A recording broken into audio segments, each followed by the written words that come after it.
Hello, শুভ সন্ধ্যা সকলকে। আজ আমরা বিশেষভাবে গর্বিত, কারণ আমরা কবিগুরুর জন্ম শতবার্ষিকী উদযাপন করতে একত্রিত হয়েছি। এই অনুষ্ঠানে আমরা বিশ্বকবির গান, আবৃত্তি ও কাজী নজরুল ইসলামের গানের মাধ্যমে তাদের প্রতি শ্রদ্ধাঞ্জলি জানাবো। আজ এই মনোজ্ঞ সন্ধ্যার সূচনা হবে রবীন্দ্রনাথের সৃষ্টি আলোকের এই ঝর্ণাধারায় ধুইয়ে দাও গানের মাধ্যমে। পরিবেশনায় রয়েছেন সাথী, অনুষ্কা, নক্ষত্র, নন্দিতা, জয়তী, কবিতা ও জ্যোৎস্না।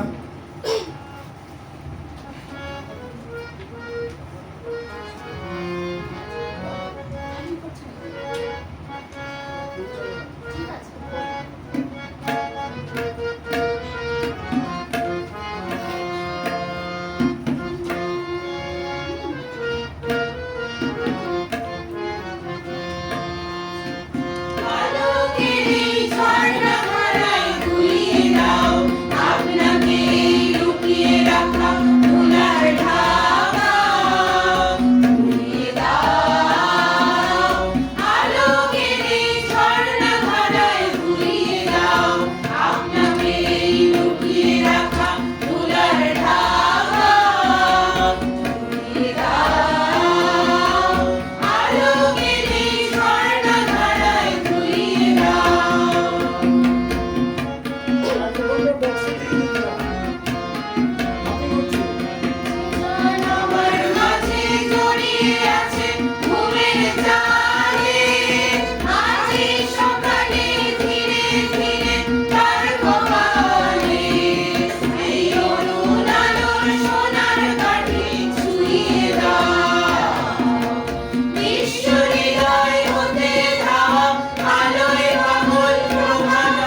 ধারায় ধুইয়ে দাও।